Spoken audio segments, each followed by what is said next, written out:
Hi there, this is a quick video about pressSIGN's curve adjustment window where you can update the curves for your plates so that you can get the right tint values on your job, correct things like grey balance and all of the curve related tint value issues should be able to be managed by pressSIGN.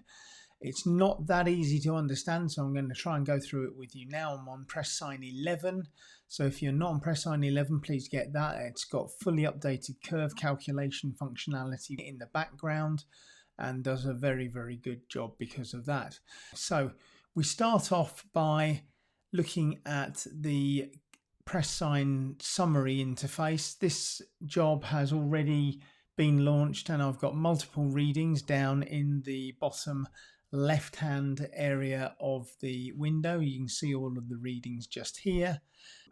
What I'm going to do right now is to highlight those readings. So what I would do is click on the readings that I am happy with, so I can click on one and then maybe I'll shift click up to one of those, and to average out the readings of all of those we would simply click on the calculate button at the bottom left here where my cursor is. So I'm going to click calculate. You should then also see these curves just slightly change and these values also just slightly change as well. So let's do that. So I've hit calculate and the curve average of all of these readings has been created. So the next thing that we would be looking to do is to go to the export reports and curves button on the top right hand side. Click on that. Now this brings up the export reports and curves window. The first thing is you may already have quite a few readings in this top area here. This is the adjustment curve area. If you don't have any and it's blank like this, that's fine. But let's have a look at the other areas and we'll come to this top section in a few moments. The first thing I want you to look at is the text file format, where it currently says Adobe Curve File. Now, my recommendation is that if this is not your RIP curve, and I'm going to click on the drop down button and show you all of the curves that are available. So we've got lots of professional RIPs listed here. You should be choosing the curve RIP workflow that you want to be exporting for. So let's, as an example, choose Fuji XMF.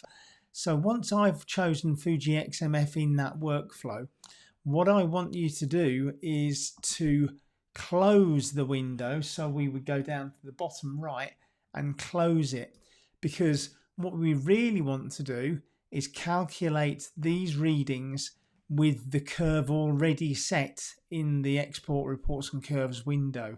So it does mean coming back to the summary screen if you do not have the right workflow listed in your export reports and curves dialog box. So now I'm back in here. I'm going to go calculate once more. And it actually says here it's averaged 6 measurements. So now let's go back into the export report and curves button, and we will see that it still says Fuji XMF just there.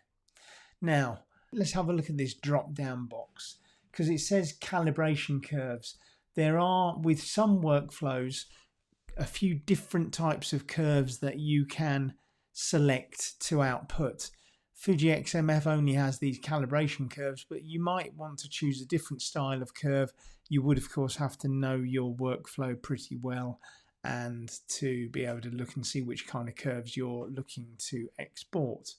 However, just below that we have another set of options that says linear, measure curves, target curves and adjustment curves. So let's have a look at those.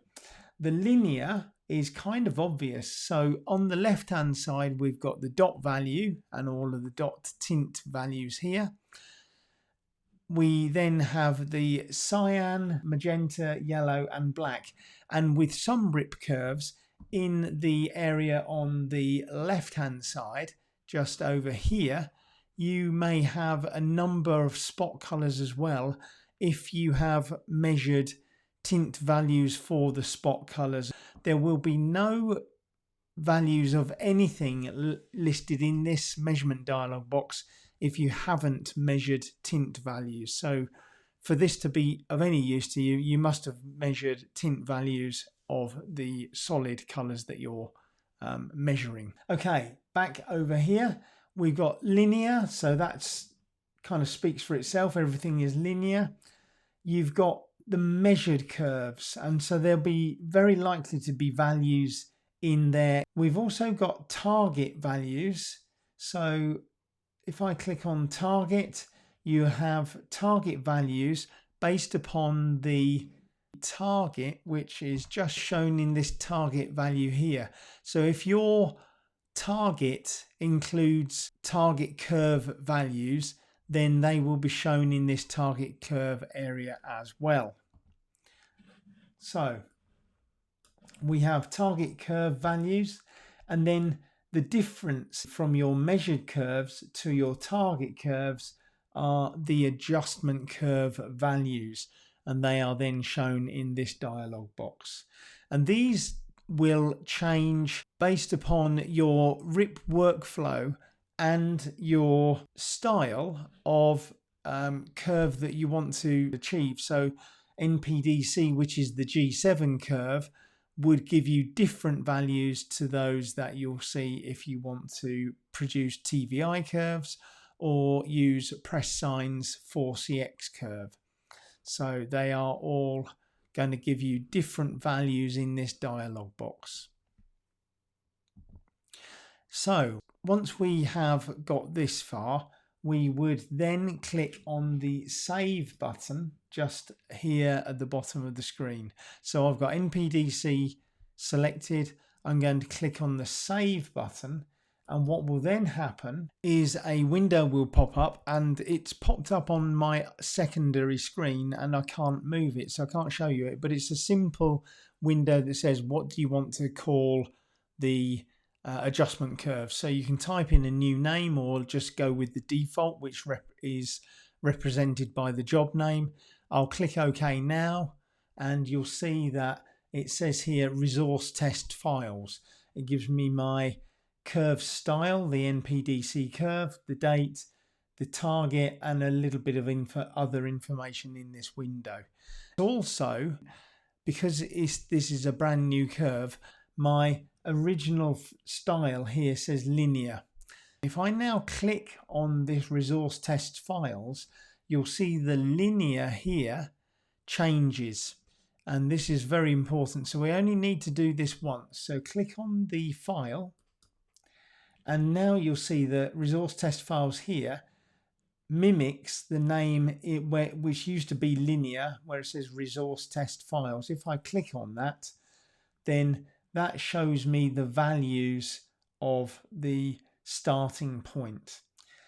I recommend that you go to this button.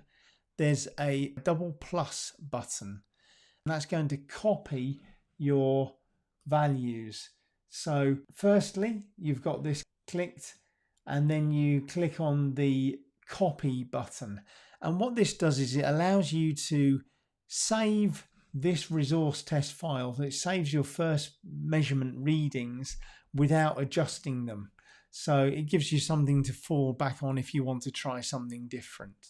Maybe you would like to go for a TVI or an NPDC curve and just try the two. So in order to do that properly, click on the double plus button, and I then get another window. It has a cancel, copy, or copy and update option. So if I click on the copy, and I'll just do that right now, it comes up with a what do you want to call it, and if I click OK, you'll see that a secondary file with the name of 001 has been added to that particular area. So you can see that here. These two are copies of one another.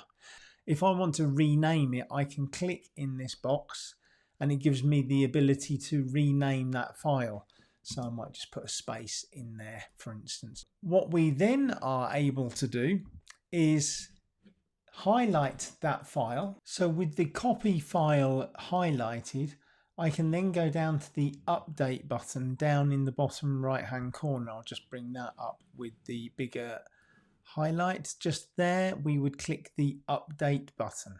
So I'll click on update, then click on the update button. So we can then click on the export button. This is pressSIGN's normal import, add, edit or copy, delete and export button. So the export button is the one pointing over to the right. It says export there, and I can then choose my folder and click on the save button. So that file then contains the adjustment information that we should then be able to transfer to the RIP itself. Now some RIPs we can link directly to and transfer the files directly into the RIP, so it automatically updates that RIP file. It really depends on which range of RIP workflows you have in your print shop. Okay, so now that's the general basis of what you would do to update your RIP curves.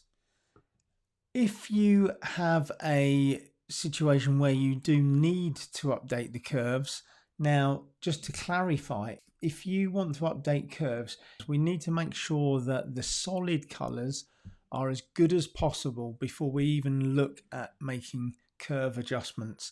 And obviously make sure that your press is as stable as possible with all of the mechanical issues sorted out, pH levels, etc., so that we get a completely stable system. If you're trying to calibrate an unstable system, you are going to be chasing your tail for a very long time. However, let's say that we then have at some later point gone and made some more readings and we recognize that we want to make some curve adjustments.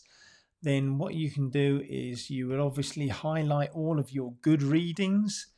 And what I mean by good readings are solid colors being as low as possible so that there are no adjustments or very few, 2 or 3% for those solid colors. Then you can actually start to really make worthwhile curve adjustments if that is eventually what you need to do. So let's say these are the adjustments that we've made. We've made some readings. We recognize we want to make some adjustments here. So we would calculate to average out those readings. We would return to the export reports and curves button. And then we would choose our previously made reading. So again, you might copy it, or if you haven't copied it before, you go back to the original. Here, these two are exactly the same. So I'll say this is the reading. I just highlight it. I would actually copy it just to keep it. Make sure you do have a copy, but we know that these two are exactly the same.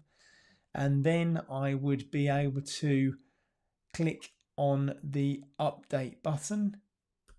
That again would bring up the dialog box which says, do you want to update the resource test files?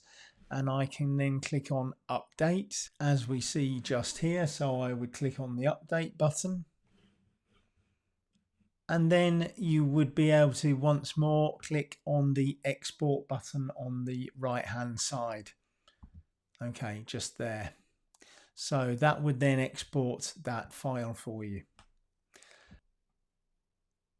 Some of the dangers are that you might select the wrong file. If you've got several presses, you need to make sure that you are looking to update the press from where it was last updated. Okay, if you've got different presses, if you click on the wrong press, then my recommendation is to close this window here down in the bottom right and make sure that everything is correct here, and then go back to the export reports and curves button and then reselect the correct listed name of the original adjustment curve file. Finally, just to clarify a few things down at the bottom here, remember that in this area here we have a range of different styles of curves that you can output. The NPDC curve is your G7 curve, the TVI is the ISO curves, and 4CX is an excellent curve adjustment for neutralizing grayscale, especially in the digital arena. And down at the bottom here in these areas we have the ability to print labels, so this is really producing separate reports. This is where your reports are, but this video is all about creating the curve. So once we've done that, we can then click on the close button. So then you can apply the curve to your job and your workflow, and you can get a very, very good results, including things like getting your grayscale sorted out. If you have any questions, feel free to leave comments in the bottom of the video. Hopefully this makes it a little bit clearer.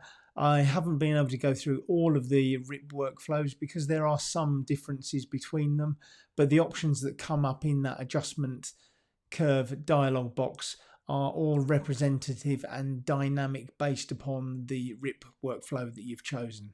So without any further ado, make sure you subscribe if you want to see any more updates regarding this software. Thanks a lot for watching. Bye for now.